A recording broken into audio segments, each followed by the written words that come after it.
힘찬 파동을 보여주려던 이 비트코인이 꺾이게 되면서 많은 걱정이 되실 것 같긴 합니다.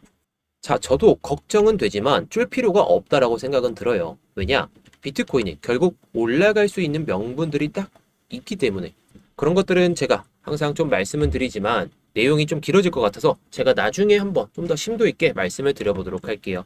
자, 아무튼 12월 19일 날 일본이 기준 금리를 결정하게 되는데 이게 정말 인상이 된다면 불안감이 딱 해소가 되는 느낌이 나오면서 상승 흐름을 만들 수는 있거든요. 근데 그 전까지는 불안감이 엄습해 있다 보니까 이게 다음 저점을 체크하러 또 내려갔다가 올라갈지 아니면 여기가 마지막 조정 파동일지 그게 딱 결정이 되는 게 12월 19일 전후가 될 것 같습니다. 오늘은 살짝 내려왔다가 내일 올라가고 19일날 살짝 밀렸다가 가는 그런 흐름이 나올 것 같은데 이런 흐름을 보여줄 때 우리가 어떤 채널을 보고 시나리오를 어떻게 잡으면 좋을지 오늘 영상에서 다 풀어드리도록 할게요.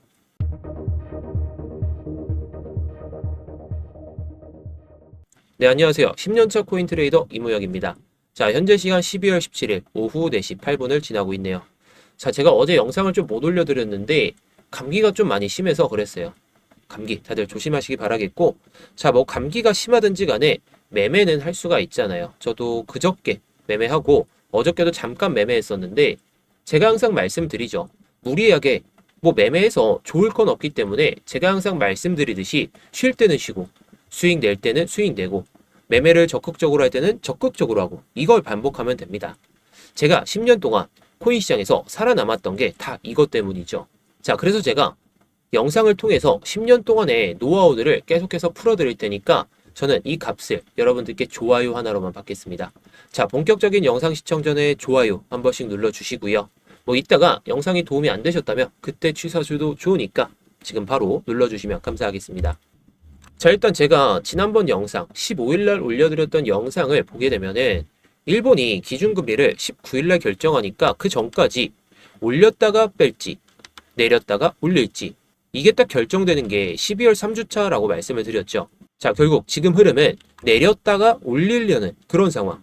물론 지금이 저점이냐라고 했을 때 그건 아닐 수가 있겠지만 결국 우리는 시장 상황을 예측은 하되 예측된 시나리오대로 갔을 때는 우리가 적극적인 매매를 하면 되는 거고 예측된 시나리오로 안 갔을 때에는 조금 보수적인 접근이나 전략을 다시 잡고 대응해야 되겠죠. 자, 그래서 제가 지난번에 15일날 영상을 올려드리고 추세가 딱 쇼타점이 좀 나오길래 구독자분들께 말씀을 드렸거든요. 물론 저도 이렇게 매매를 통해서 수익을 좀 쌓아놨는데 뭐 그 전에도 수익을 쌓아놨죠. 자, 뭐 이런 것들을 뭐 자랑하려는 게 아니라 여러분들도 가능하신데 이게 실시간 대응이 필요하다 보니까 제가 이 스터디룸에서 타점들을 설명을 드리고 있다라는 거. 자, 그래서 이 스터디룸 이따가 어떻게 입장하시는지 말씀은 드릴 테니까 영상 끝까지 잘 집중해 주시기 바라겠고요. 자, 일단 차트를 보면서 설명을 드리기 전에 비트코인의 12월 중순에 거래량 둔화 그리고 ETF 전반적인 활동이 감소됐다 라는 주제로 나온 이 데이터를 살펴보고 말씀을 드려보도록 하겠습니다. 자, 12월 중순에 접어들면서 비트코인 시장에서 하나의 공통된 변화가 확인되고 있죠. 바로 중앙화 거래소, CEX 거래소와 ETF 양쪽 모두에서 거래량이 동시에 둔화되고 있다는 점이에요.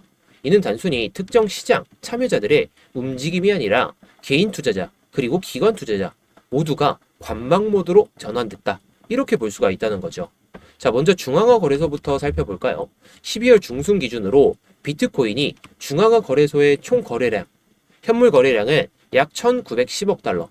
이 중에서 바이낸스가 500억 달러 이상을 차지했다 보니까 여전히 글로벌 비트코인 유동성의 핵심 허브 역할을 하고 있다. 이렇게 볼 수도 있겠죠. 자, 그래서 거래량 자체는 11월 대비해서 현저히 감소한 모습이지만 유동성이 어디에 남아 있는지가 매우 명확합니다. 시장이 다시 움직이기 시작한다면 가장 먼저 반응할 가능성이 높은 곳이 역시 바이낸스겠죠. 반면 ETF 시장은 거래 둔화가 더 뚜렷한 상황이에요.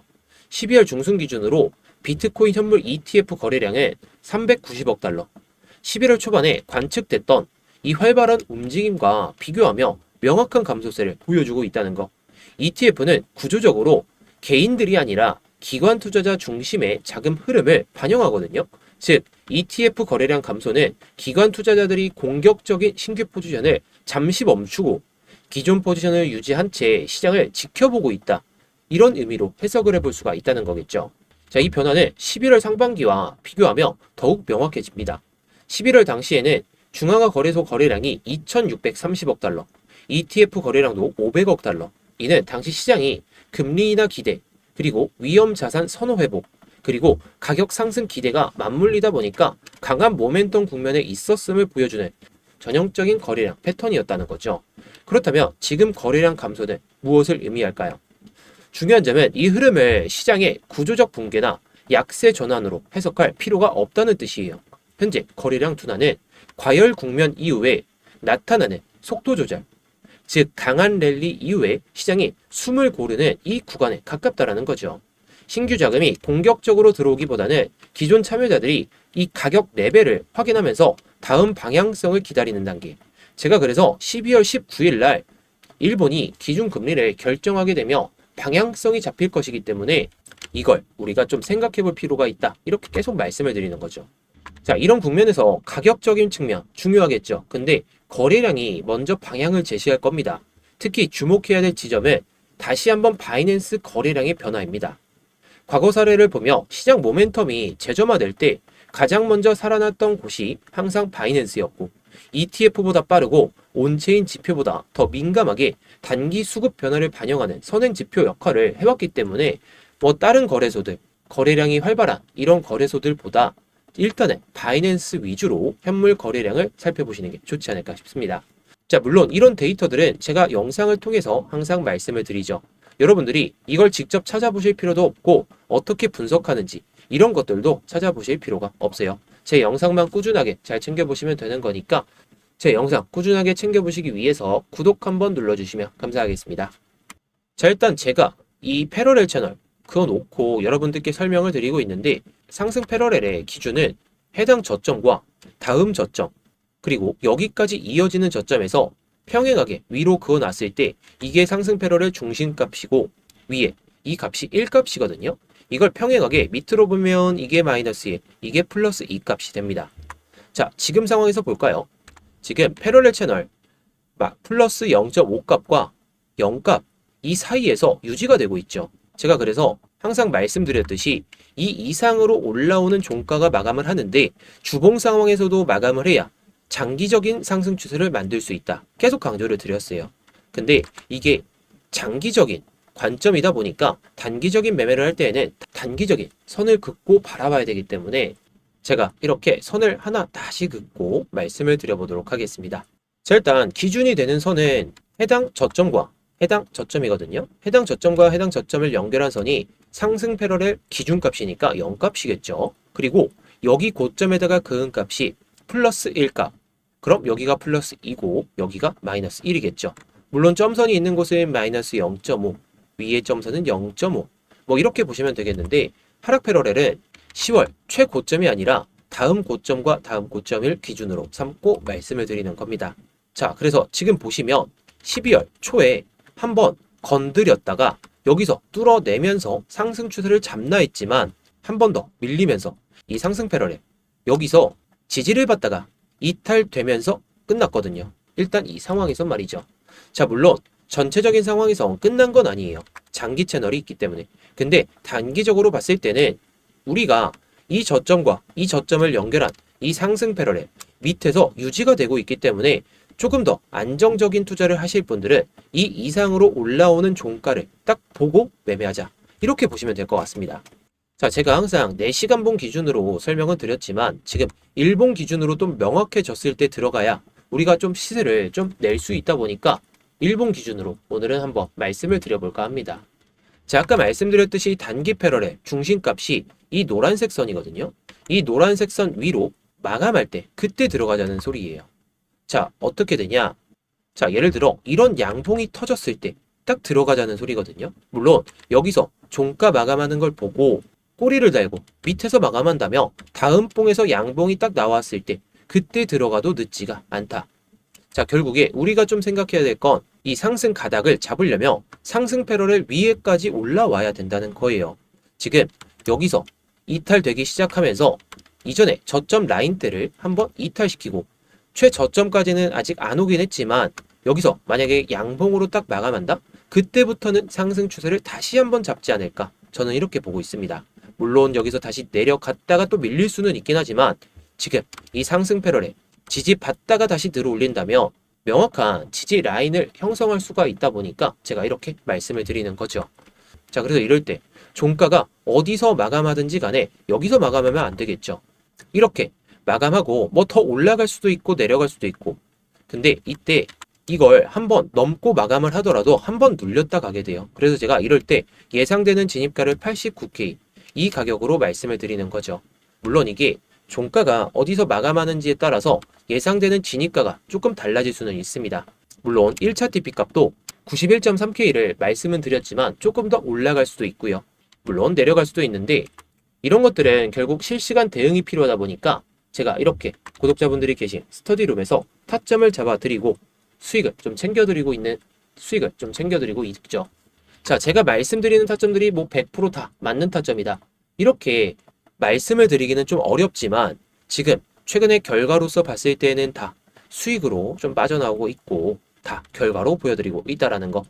자, 그래서 이따가 설명은 드리겠지만 뭐 성격 급하신 분들은 지금 영상 설명란이나 고정 댓글에 나와 있는 링크를 통해서 입장 가능하시니까 뭐 확인하시면 될 것 같습니다. 자, 일단 단기 관점 1번은 좀 안정적인 투자자들, 안정적으로 좀 매매를 하실 분들에게 좀 선호하는 방식인데, 두 번째 방식은 공격적인 투자자 분들에게 좀 맞는 방식일 것 같습니다. 자, 단기 패러렐.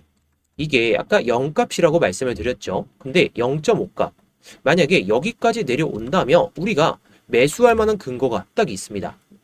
자, 아까 기준으로 삼았던 이 저점과 저점이 있잖아요. 여기 저점까지 내려온다면, 그런데 이게 단기 패러렐 마이너스 0.5값 밑으로 빠지는 상황. 그럼 여기서 기술적 반등이 크게 한번 나올 수 있다는 거예요. 자, 이때도 한번 지지받으니까 다음 날까지 큰 반전되는 모습을 보여줬죠. 자, 물론 여기서 바로 반등이 나올 거냐라고 했을 때 100% 장담은 못하겠지만 이걸 이탈하고 여기서 롱 물량들을 청산시키고 올라온다면 최소 88K까지는 그냥 올라가지 않을까 싶어요. 88K가 지금 일봉 상황에서 저항을 맞는 구간이기 때문에 개미들 다 털고 그 다음에 올라탄다며 여기까지는 한번 올라서고, 그 다음에 2차 TP는 여기서 단기적인 시세가 여기서 단기적인 조정이 딱 마무리가 되는 그 시점이라면 상승 패러렐 기준가까지 봐도 좋지 않을까 싶습니다. 이때는 뭐 지금 봤을 때는 90에서 91.5K 정도, 여기까지는 보셔도 좋을 것 같은데, 이게 1차 TP를 찍고 나서 내려갔다가 평단가를 위협하는 흐름이 나온다면 대응은 해야 되잖아요. 제가 그래서 이런 대응을 어떻게 하시는지 그런 것들까지 딱 잡아드리기 위해서 제가 이렇게 스터디룸에서 다 공유를 드리고 있죠. 자, 물론 저도 이 타점을 통해서 이 당시에 숏 타점으로 수익을 냈었는데 이게 15일날 저녁에 나왔던 타점이거든요. 자, 물론 그 이후에 롱 타점이 나오긴 했었어요. 나왔는데, 자, 이 보조지표를 딱 보시게 되면 셀 신호가 나오기 전에 깃발 신호가 2개 나오죠. 그 다음에 위에는 손절선이, 아래에는 익절선이 나오게 됩니다. 물론 롱 타점이 나오게 되면 위에는 익절가, 아래에는 손절가가 나오게 되겠죠. 자, 근데 이게 참 좋은 게 익절선에 딱 도달하게 되면 타겟이라는 단어가 나오다 보니까 이 보조지표를 딱 보시더라도 여러분들께서 혼자서 매매하시는 데 있어서 상당히 유용한 도구가 될 수가 있겠죠.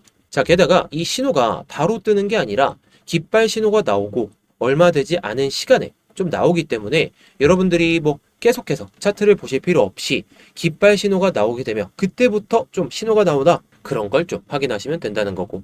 자, 그런데 내가 차트를 24시간 내내 좀 보기가 어렵다 하시면 이 타점들을 제가 단순하게 공유드리기 위해서 이 스터디룸에서 말씀을 드리고 있는 거거든요.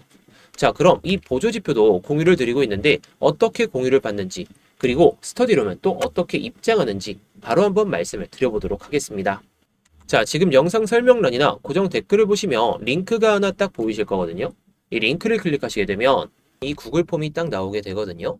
자, 먼저 이 구글 폼에서 제 이름, 이무혁 전문가가 있는지 확인하시고 구글 폼 작성을 해주시면 됩니다. 제가 아까 보여드렸던 그 스터디룸 같은 경우에는 첫 번째 걸 누르시면 되겠죠. 자, 그리고 제가 빗썸이나 업비트에서도 상승 가능성이 높은 코인들. 요즘에는 뭐 변동성이 크기 때문에 일주일에 한 2개에서 3개 정도 많이 말씀드리지 않고 있어요. 이런 것들도 받아보실 분들은 이거 체크하시면 되겠죠. 자, 그리고 뭐 트레이딩 교육법도 제가 많이 말씀을 드리고 있는데 전자책으로도 발송을 해드리고 있으니까 전자책으로 트레이딩 노하우도 좀 알고 싶다 하시면 이거 체크하시면 되고요. 자, 그리고 오늘 영상에서 말씀드린 보조지표도 이거 체크하시면 됩니다. 자, 보조지표가 상당히 좋은 게 아까 보여드렸듯이 플래그 신호가 뜨고 바이가 뜨든 셀이 뜨든 신호가 나오게 되거든요. 자, 그러면은 위에는 익절가가 나오고 아래에는 손절선이 나오게 됩니다. 이때는 바이 기준인데, 자, 셀 기준으로는 밑에가 익절선이 나오고 아래에는 손절선이 나오겠죠. 자, 그리고 아까 보여드렸듯이 딱 익절가가 도달이 되게 되면 타겟이라는 단어가 나오다 보니까 차트를 보면서 매매하시기엔 정말 편하시겠죠. 자, 그런데 차트를 24시간 내내 보시긴 어렵잖아요. 그래서 제가 아까 말씀드렸던 스터디 룸에서도 보조지표를 통한 타점이 나왔을 때 공유를 드리고 있기 때문에 모든 내용들은 스터디 룸에서도 확인이 가능합니다. 자, 그래서 이거는 뭐 중복 선택도 가능하고 여러분들이 원하시는 거 다 체크하셔도 되니까 원하시는 것에 맞춰서 양식 작성하신 다음에 제출만 해주시면 됩니다. 자, 그런데요, 제 이름이 안 보이거나 이 구글 폼을 작성하는 방법이 좀 어렵다 하시는 분들은 지금 영상에 번호가 하나 보이실 겁니다. 이 번호로 뭐 스터디룸 입장하실 분들은 스터디, 뭐 보조지표면은 뭐 보조지표면 보조라고 보내주시면 되고, 제가 딱 봤을 때 알아보기만 편하게 보내주시면 끝입니다. 참 쉽죠? 어려운 거 없으니까 뭐 편하신 대로 해주시면 될 것 같아요. 자, 그래서 오늘의 관점에 대해서 요약을 한번 해드리도록 하겠습니다. 자, 물론 여기서 더 빠졌다가 갈 수도 있고 그냥 올리면서 그냥 반등 추세, 상승 추세가 이어질 수는 있는데 장기적인 관점에서는 아직도 현물은 모아가기 좋다라고 생각이 듭니다. 물론 단기적으로도 말이죠. 하지만 중요한 건 여기 써놨듯이 현물은 모아가기 좋은 시점은 맞습니다. 하지만 선물로 무작정 갈 거니까 롱만 잡는 게 아니라 시장 상황에 맞춰서 이런 추세가 좀 꺾이는 시점에서는 숏을 잡고 그 다음에 반등 추세나 아니면 추세가 명확해졌을 때 롱을 들어가는 그런 시나리오를 그리시는 게 좋겠죠. 자, 그래서 제가 요즘 영상에서 계속 말씀드리듯이 지금은 뭐 방향성이 100% 단정 짓기에는 어려운 시장. 12월 19일에 일본이 기준금리를 결정하고부터 그때부터는 방향성이 딱 잡힐 것이기 때문에 우리는 이 이후부터 매매를 해도 좋다는 거.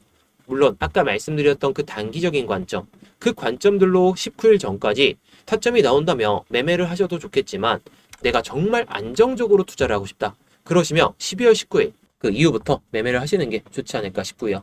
자, 그래서 오늘 영상, 제 분석 영상이 좀 마음에 드셨다면 아까 좋아요 눌러주셨던 분들 좋아요 유지해 주시고 구독까지 한번 눌러주시면 제 영상 꾸준하게 챙겨보실 수가 있으니까 구독도 한번 부탁드리도록 하겠습니다.